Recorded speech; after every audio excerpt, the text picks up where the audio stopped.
Hi, everyone, and welcome to Retire with Style. I'm Alex. And I'm Wade. And today we're going to continue our series on budgeting for retirement. And last episode, we sort of set the groundwork with regards to budgeting and what issues you may face and what are the building blocks you want to think about.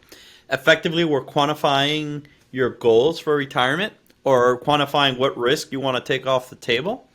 And we spoke about one method, which was the replacement rate, and we got into a concept that Wade wrote about that we think blends very well, which is the safe savings rate.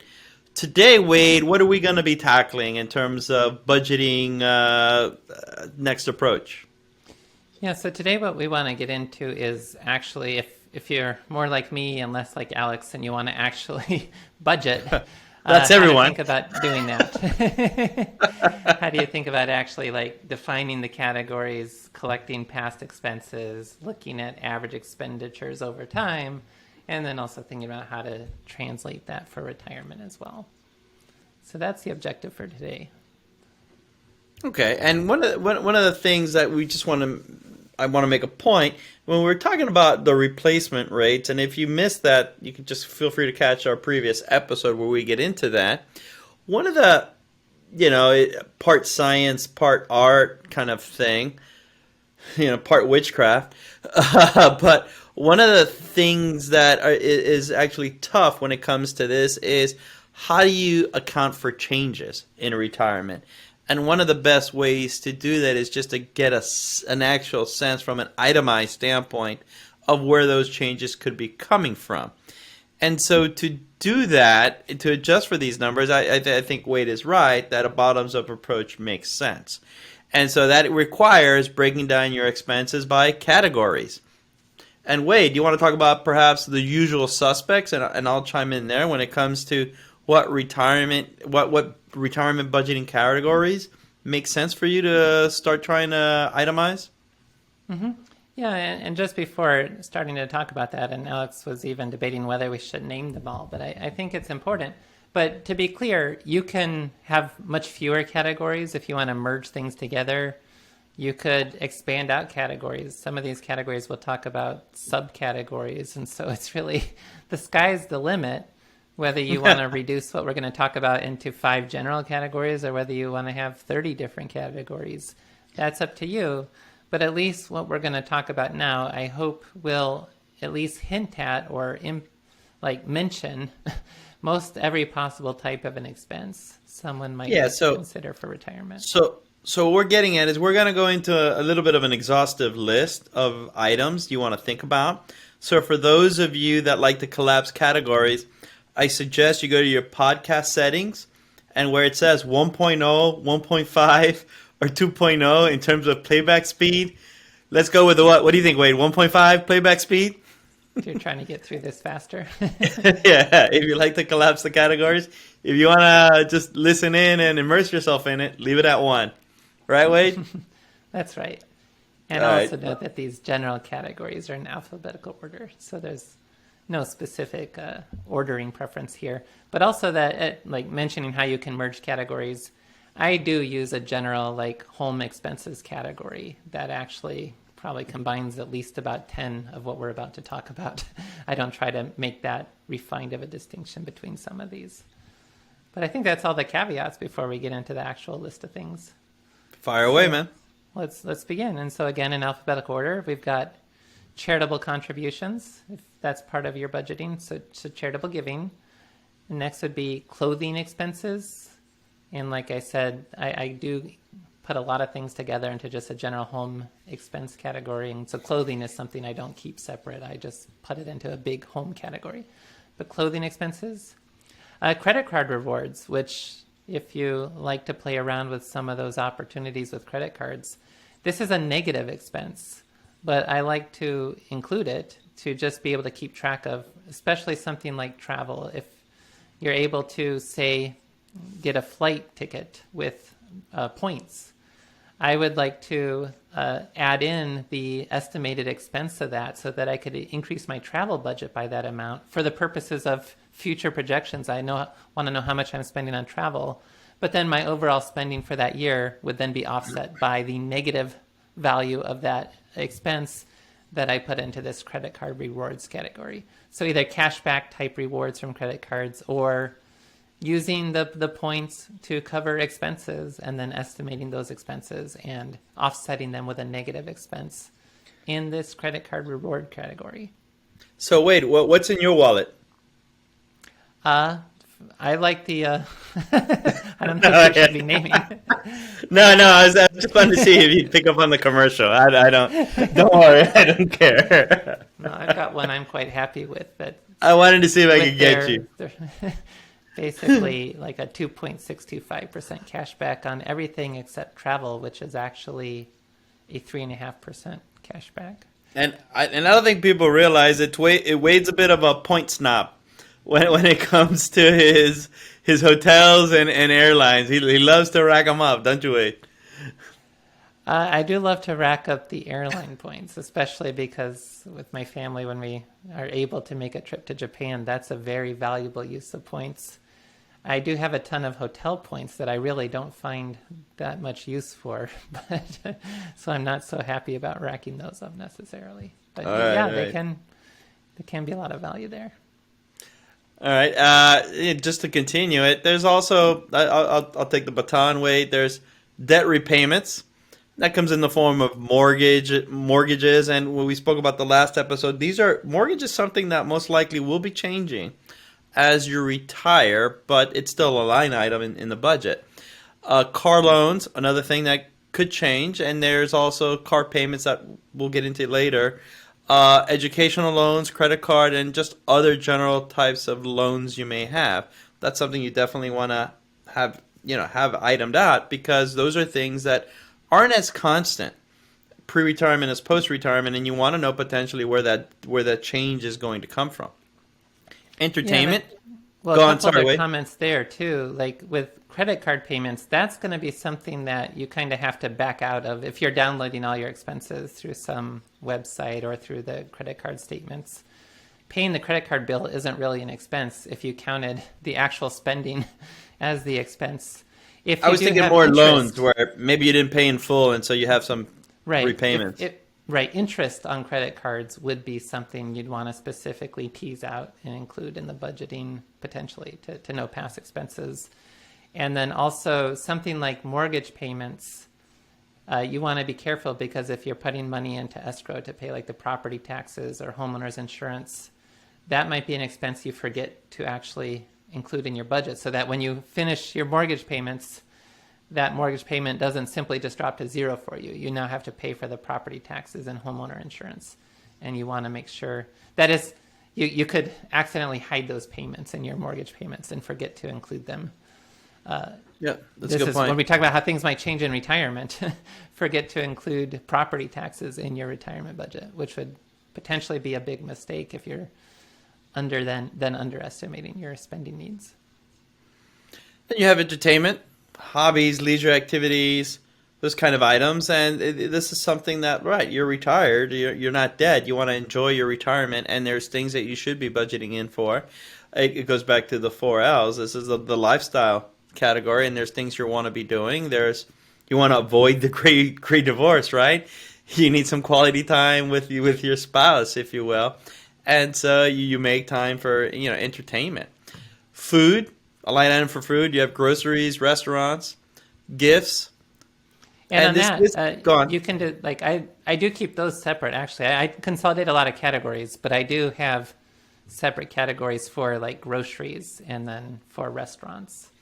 Yeah, restaurants could go, you can put that under entertainment, really, as well, if you'd like to. Yeah, there's a lot of flexibility here. We just want to touch upon everything, but how you then organize them, you have quite a bit of flexibility for that. Gifts is not just tangible gifts that you're giving something to somebody, but it also comes in the form of family support.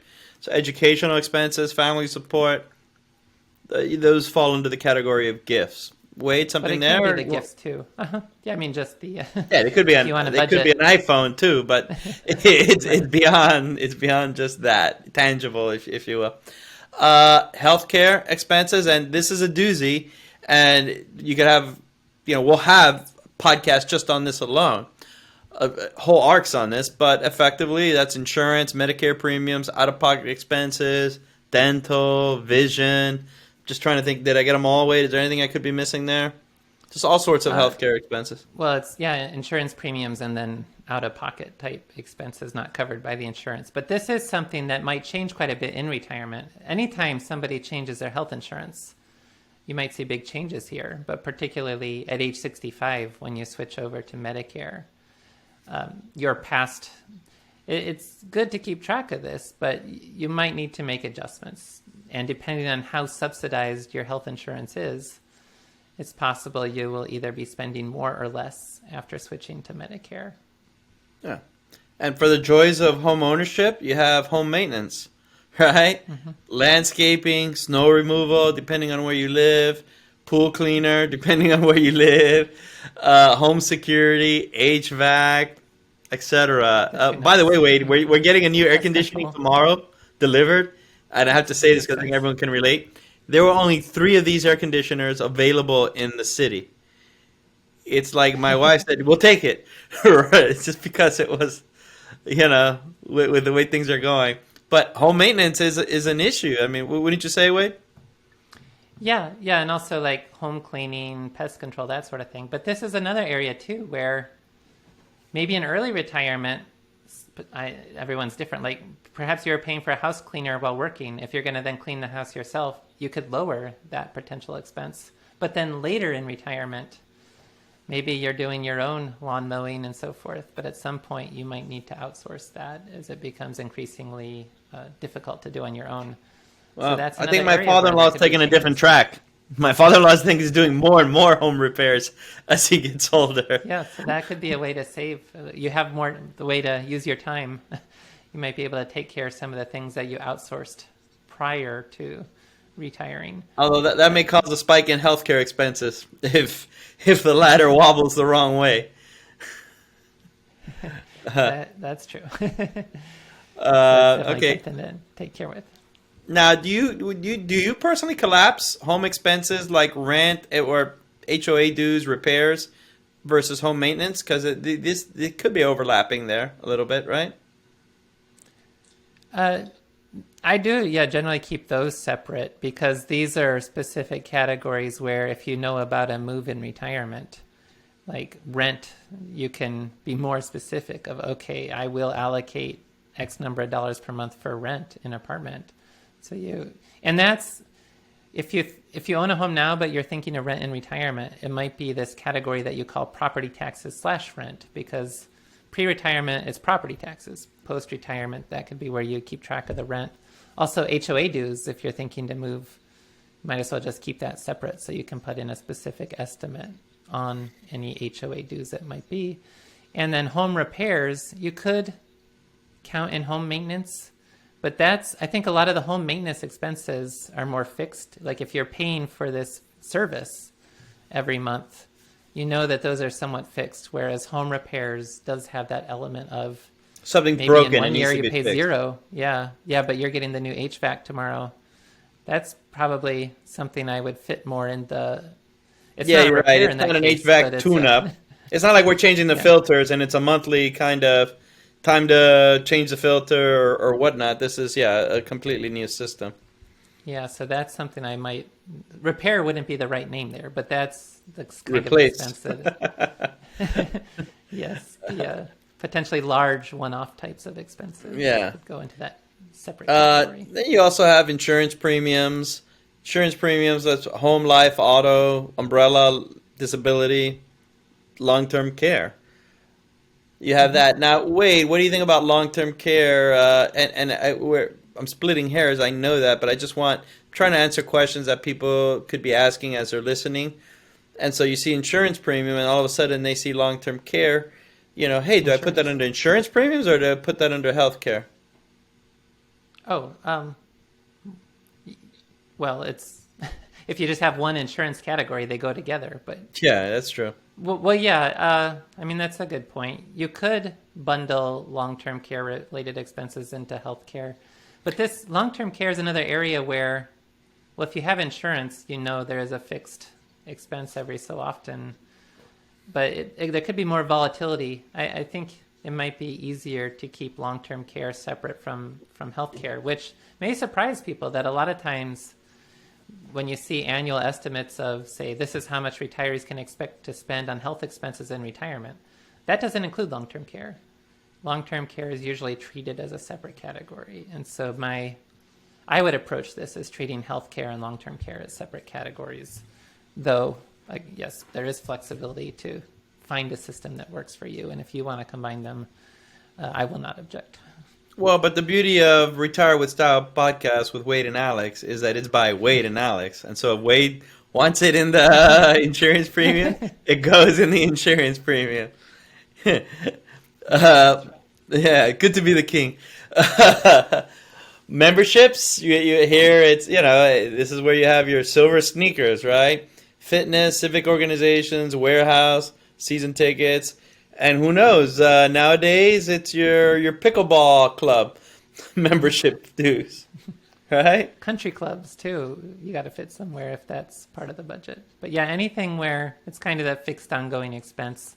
And warehouse clubs, don't forget to put the annual, however much a Costco membership is these days. You definitely want to account for that in the budget somewhere. But anything where it's a membership in the organization that has a fixed monthly, seasonal, annual type of an expense. That's what I have in mind with that memberships category. Though, as I mentioned, that is something that I just dump into my general home expense category as well. I don't keep that separate. And then we can move into miscellaneous household expenses. And you even got Right. cleaning supplies on this bad boy. Well, right, and that's where with the miscellaneous household expenses, that is part of my household expense category. But a couple of things I had thought of that just we can't forget about them. Cleaning supplies. I do have appliances there, but that's like we were just talking about the HVAC type situation. You might want to, since appliances can be these large durable goods that are expensive, but that you only have to purchase every so many years, you might want to keep them in a separate category. But And then also again, things if you're computers and electronics could go. If you're listening in and you're kind of writing these down, like these are kind of normal things. We're not coming up with like cold fusion as a line item that no one's ever thought of before. But remember that this is also, we're taking this from Wade's book, chapter 3 of his retirement planning guidebook. And so it's all there as well if you want to take a look, in a more organized manner. So past personal care, Wade, we have phones, electronics kind of stuff. This is cellular, landline, although I don't know if we're going to have landline in the new edition anymore. But Right, but that would be the monthly expenses. And then if you want to actually buying a new cell phone, you have to decide where to put that. You could also... do you have a there's landline? flexibility here. Wait, do you have a landline? No, I do not have a landline myself. No. I have but I know one. some people do. We kept it. It's through Comcast, I think, and we just have it. But if anyone calls that number, no one's answering. It's almost like if you're calling the landline, you're like you're not in our inner circle at this point. I think we get it for blackouts, just in case there's, for whatever reason, there's a dial tone, but there's no electricity. Although I don't think they would go hand in hand, so maybe I should cancel it. Yeah, that's old school at this point. Yeah, right? Subscriptions. I mean, don't discount subscriptions. There's a company called Truebill that is doing spectacularly well, and its job is just to look at your monthly statements and tease out subscriptions that you may not want anymore. Yeah, and this can be, don't forget about newspapers, magazines, software, and that could be things like if you're paying for Microsoft Office now through the cloud so that it's a monthly bill instead of just paying for the software. Other types of software, website memberships, music, like the whole issue of Amazon, the various services they have and so forth. Cloud storage, if you use a service like Dropbox or iCloud or whatever other options are all out there.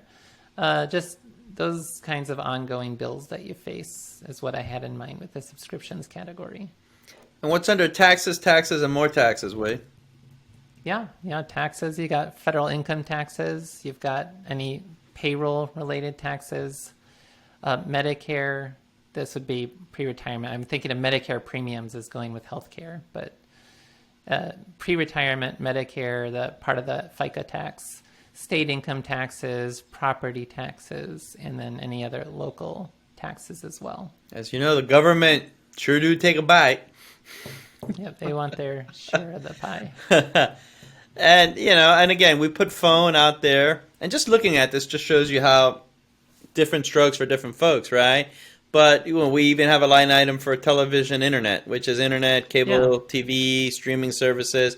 You can easily say, but isn't that a subscription? Yes. But it's right, that one could of be a those things. subscription. And I do have the separate internet category as well as a separate like television category, which, some people still may have cable TV, but for those who've cut the cord, it's just the various streaming services that you may keep up with. What have you done, Wade? And I'm just curious. Have you you still have cable? No cable. Yeah, just different streaming services. Really? A couple different ones. I think I have cable. I have Apple TV. I have Hulu. I have Amazon TV. I have Netflix. You could probably cut some expenses there. Somewhere. It's a mess. You know what, Wade? I think you're onto something. I even have like Crunchyroll. I even have Crunchyroll so I can see the animes. It's crazy. Yeah, I can't hardly watch commercials anymore. I'm so accustomed to no commercials. So cable TV, it just doesn't do it for me. Yeah. You don't watch 90 Day Fiancé? No. Come on, yeah, you do. Although I think that's on Discovery Plus, probably, right? Oh, but all of a sudden, you know what channel it's on. It's one of those things they pop up when you. Of course it is. Of course it is. Wait, okay.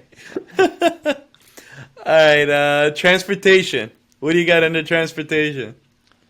Well, you've got like auto maintenance, so taking in for the annual checkup, that sort of thing, or other repair bills related to the automobile, fuel, parking, if you have like parking at your apartment, that sort of thing, or if you specifically have to pay for parking at various times. Insurance, I do have in there, but we already listed auto insurance. I don't know what exactly I had in mind with that particular insurance. And then roadside assistance, if you're a member of AAA or something like that. That's very comforting, Wade. Plus buying the cars. No, but you can see here, and we're going to get to this. After we detailed these, we're going to talk about some issues. And as you see us even detailing it, we're realizing, and Wade wrote this. I mean, he wrote a book on this, but we're realizing there's easy opportunities for crossovers here.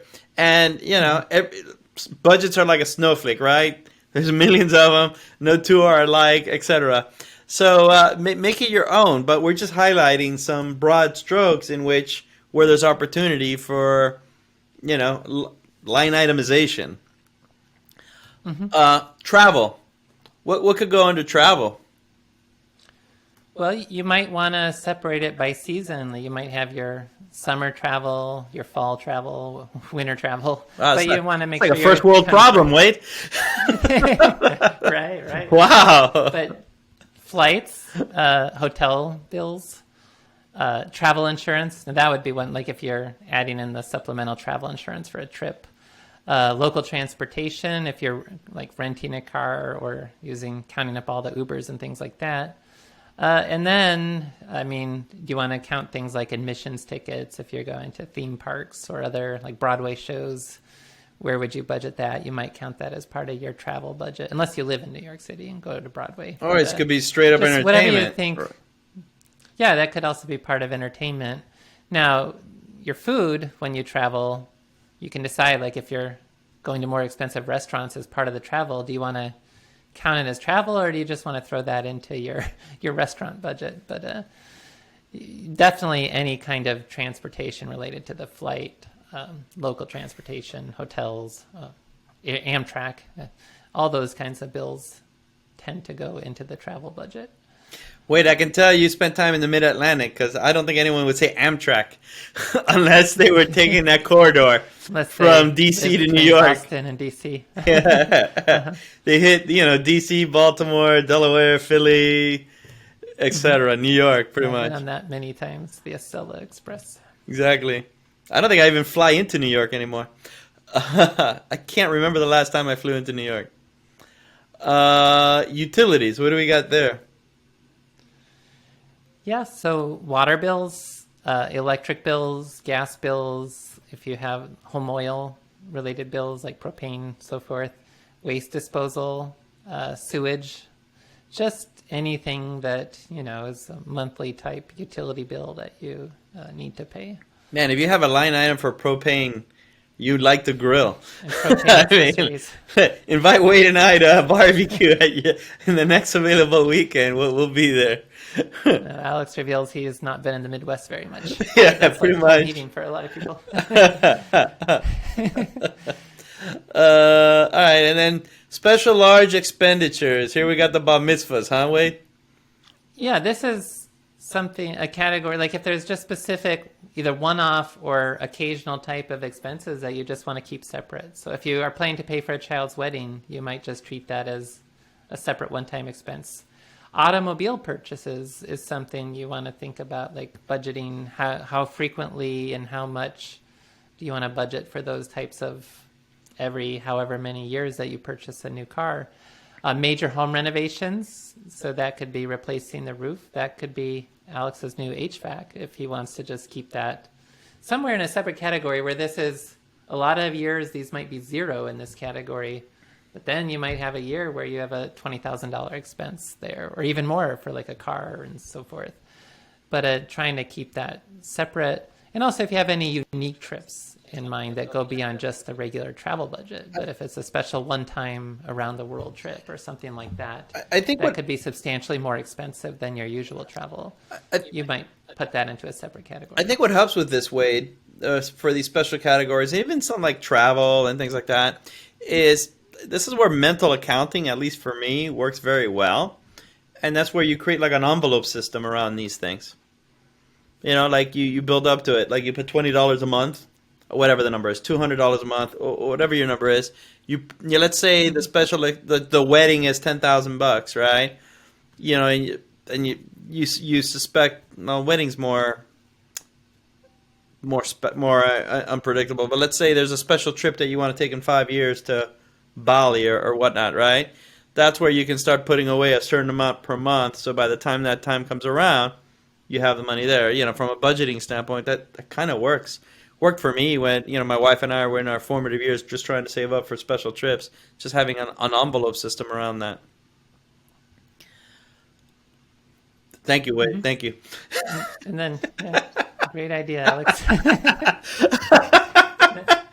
You think so? Really? Thanks, man. Cutting edge stuff. But the next thing, we can also just talk about like just how you can simplify some of this as well. And so I mentioned this at one of our retirement income challenges once, that like I know when I go to Costco, or when someone from my household goes to Costco, you buy things besides groceries there as well. But as a way to simplify life, I just say any expense from Costco that shows up, I'm going to count 100% as groceries.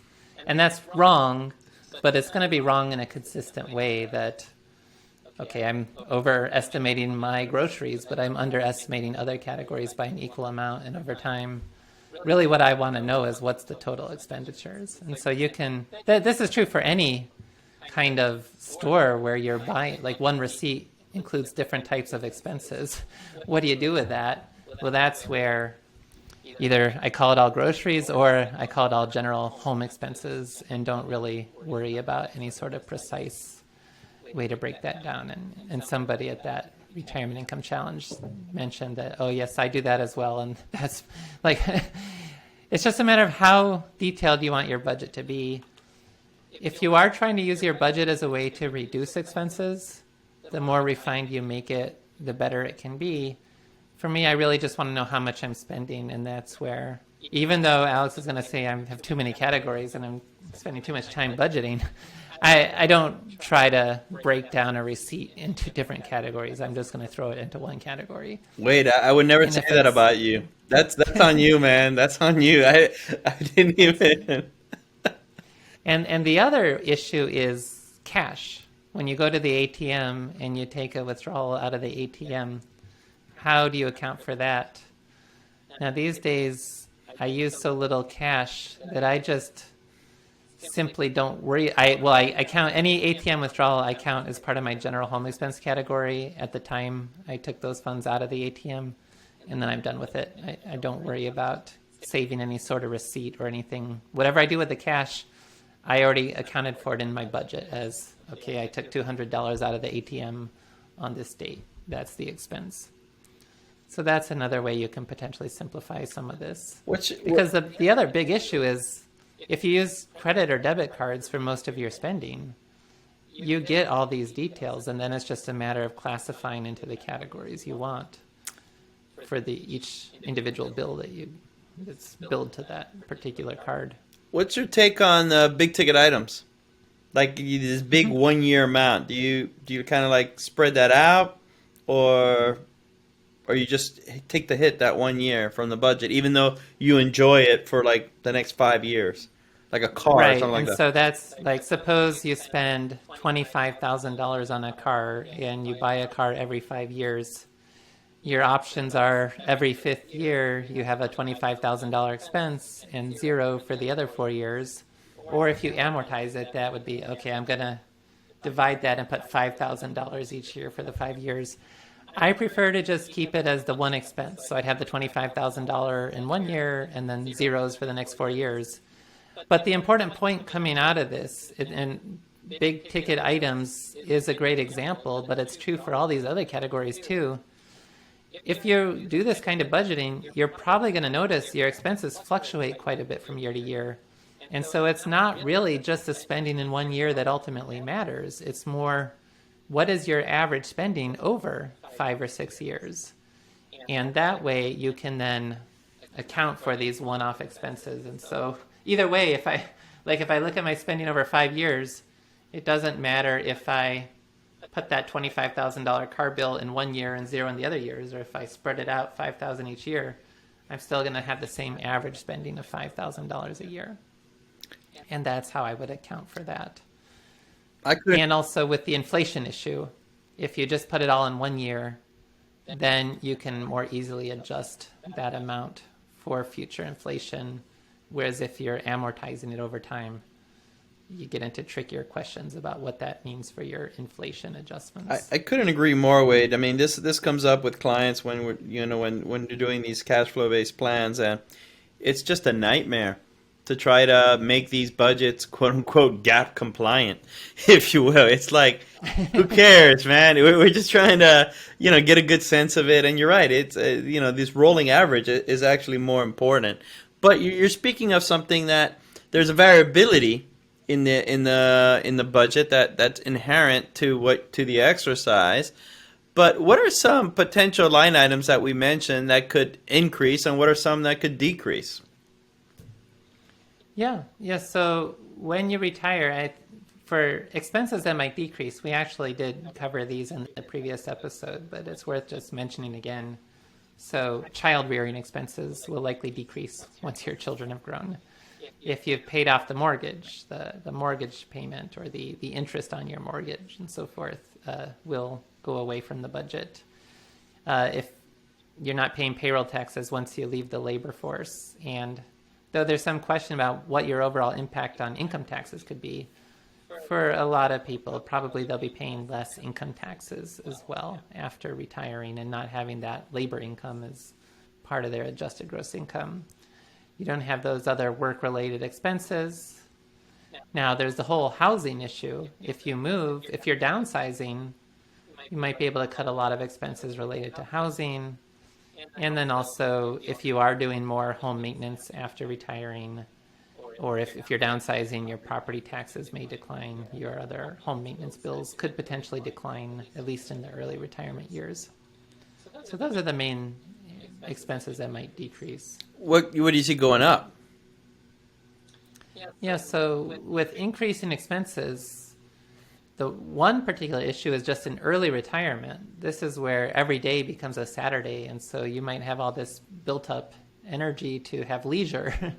So you could have a lot of leisure expenses early in retirement, much more than pre-retirement. You also have to assess the healthcare situation.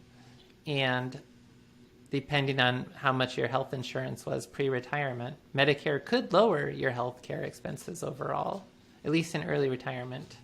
Might increase it in some cases, but then also healthcare inflation tends to be higher than average inflation. So that is an expense that can increase at retirement. Any other healthcare insurance premiums? Well, as part of your budget, thinking about long-term care, you may not include that in your budget, but that is definitely an expense that you would want to account for somewhere, with the potential for later in retirement having that. And then to the extent that you might outsource more home maintenance or other things, that is something that where you might consider a higher expense for some of those types of categories. And to be clear, I mean, a lot of these, we're giving them quick treatment right now, but I can envision us, right, Wade, we'll have an episode specifically on health, an episode arc on healthcare, an episode arc on housing, an episode arc on taxes and retirement. But these are items, these are sort of three horsemen kind of items that you want to make sure that you begin to consider them. Now, Wade, something that I think okay, so you get a number, right? You're doing the budget, you get a number, and here it is. But you want to maybe talk about how you can kind of maybe do some sensitivity analysis around this, some scenario analysis around this, specifically to the 4Ls, and bringing it back to the 4Ls. I'm thinking lifestyle and longevity. How you get a baseline number, and then how do you play with it to account for what happens if you live to this age versus what happens if you live longer. Mm-hmm. Yeah, there's that. And also, we got to mention this inflation issue. And now we know that inflation's higher these days. So if inflation is 10% in a particular year, when I'm trying to figure out my retirement budget, whatever I spent last year, I might want to increase by 10% to get my real spending in today's dollars.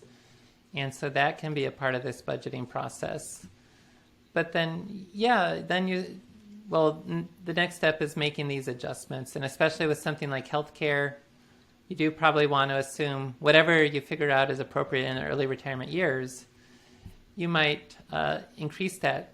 And so, maybe the best way to explain this, since the 1990s, there's been this idea of the go-go, slow-go, and no-go years of retirement, where the ages typically used for that. There's, of course, everyone's different, but go-go is usually like 65 to 74. That this is when you've got all this pent-up energy, early retirement. You really want to enjoy those years. You might spend a lot more. Slow-go is more ages 75 to 84, where you're not spending as much on leisure, you're not going out as much, you're not traveling as much, and your overall expenses tend to go down. And then the no-go years, you could say ages 85 and older, and that's where your leisure or discretionary expenses might get quite low, but that's also where other healthcare expenses, long-term care expenses could start to accelerate. And so accounting for that somehow in your budgeting becomes important. Now, in the examples I provide in the retirement planning guidebook, I didn't use the 3 different age categories. I wanted to explain the concept without getting too in the weeds there. So I talked about a 65-year-old couple. They're spending between ages 65 and 79, and then they're spending for ages 80 and older. And I made some adjustments at age 80. I doubled their real inflation-adjusted healthcare spending after age 80, but I also reduced some of the leisure and other types of categories after age 80 as well, to provide some sort of sense of how spending might evolve over retirement. And because there's so much uncertainty about that, you want to err to the side of caution of not assuming your spending would decrease too much. But you can still build in something like that. The 4% rule concept assumes you increase your spending for inflation throughout retirement. That's a pretty conservative assumption. Most people will tend to not have their spending keep up with inflation over time. And so that's where, well, what can I factor in that might be a realistic way to, say, reduce some of my expenses, but increase the healthcare expenses. And then that can lead naturally into this kind of retirement spending spiral that David Blanchett's talked about when he looked at household spending data, where spending tends to decrease, not keep up with inflation between the 160s and 80s, But then the smile is that spending starts to come up in inflation-adjusted terms after one's mid-80s. Never necessarily getting higher than where it was in the 60s, but catching up to where it was in 160s. That's more health and related. that sort of spending smile, yeah, it's going to reduce the overall cost of retirement compared to assuming inflation-adjusted spending throughout the entire retirement horizon. Is that what you were asking me, Alex, or did I go on a tangent there? No. Well, I had points, but you kind of touched on. I'm just making sure that we touch upon all these potential talking points. And I mean, the only thing I would say to that is, Wade is saying something interesting, and I'm going to talk about travel and healthcare expenses. So, again, it depends on your style, right? We're talking about a total return approach, but you have different concerns if you've done an income protected approach and if you've already have your essential expenses covered. You're thinking about, there's a different set of items you're pondering, if you will. But for the most part, let's say you've retired, you're looking at your budget and you created a travel budget and you don't really touch your travel budget, or you're doing the 4% inflation adjusted no matter what year to year. I mean, effectively, Wade, what happens sometimes is things become a wash, right? You overestimate in one category only to underestimate in another. And then, when they kind of net out even, right? I mean, I kind of see that with healthcare a lot, where people, they don't really realize they're not going to be spending as much for leisure, just simply because you're not going to be moving around. Or you don't want to anymore. There's only so many times you can, see Old Faithful. You don't want to at a certain point, and that kind of starts to offset the increase of health expenses. At least anecdotally, that's what we've seen with clients. Yeah, and something like, so there's this scary estimates about the average price of a nursing home is $100,000 a year. And what can make that scarier is the inflation on that. It's expected to be a lot higher than the overall inflation. So if you're maybe in a nursing home 30 years from now, that can look pretty nasty with a 5 or 6% inflation rate attached to it. But nonetheless, at least some offsetting item is when an individual does move to a nursing home, a lot of their other expenses would go away. There's no travel budget anymore. The food, the nursing home provides food, so you don't have that sort of food budget anymore and so forth. And so the inflation is still a big issue, but at least the full 100, it's not that if you move to a nursing home, whatever you budgeted has to increase by the $100,000 nursing home expense. A lot of the other expenses will be offset in that type of scenario. And so that can provide at least a little bit of comfort with that type of long-term budget. And if you've done your sensitivity analysis, where you're thinking about if you live long, live short, et cetera, this is where you can determine if you need to reduce a certain amount.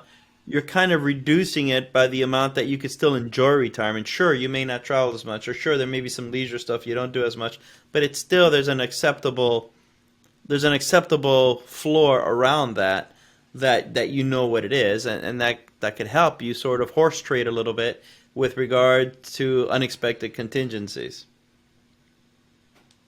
But from this episode, Wade, I think we've covered all the bullet points, and just to be clear, we started with last episode the main issues regarding budgeting for retirement, how to budget, how to think about the basic moving parts. We got into a replacement rate, which is that quick and dirty. You take your salary, whether an average or whatnot, but let's just say you take your salary and you apply a replacement rate to it. Like, I'm going to spend 80% of that, which is kind of a go-to number for, I don't even know how that number came about, Wade, other than that study used it, and it worked for them. We talked about safe savings rate as you accumulate, which is the inverse of the 4% rule to some extent. It focuses on savings amount, so by the time you retire, you're kind of golden in terms of your distribution.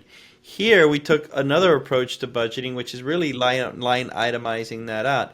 You want to perhaps, Wade, just give a quick summary of that, and as we lead to the next phase of this arc? Well, yeah, our focus today was really on the budgeting piece, the longevity and lifestyle. There is also the legacy and liquidity that we didn't spend as much time on, but that's kind of the next step of that process of, is there a specific legacy goal or is it just whatever is left over? And then also with the liquidity, that's where specifically how much I want to set aside for long-term care or other types of potential spending shocks beyond my retirement budget. But first, you want to think about that retirement budget. So hopefully this discussion does help to make some of those issues clear with how to be thinking about that process and the kind of options and flexibility people have, and how to think about what have you been spending and how might that change after you retire. And in the upcoming episodes, we're going to talk about now that you have the budget, you know what you're working with. Remember, it's what's your retirement income style. What strategies you resonate with. Then, okay, once you have those strategies, how do you assess the economic feasibility? Step one is just let's get your budget in order, right? And then once you have your budget in order, let's assess your preparedness for retirement. And so how do you assess this preparedness? And that's what we're going to go into in upcoming episodes. That's right. All right. Well, thank you for joining us Thanks, on everyone. Retirement Style. Wait. All right now. Bye.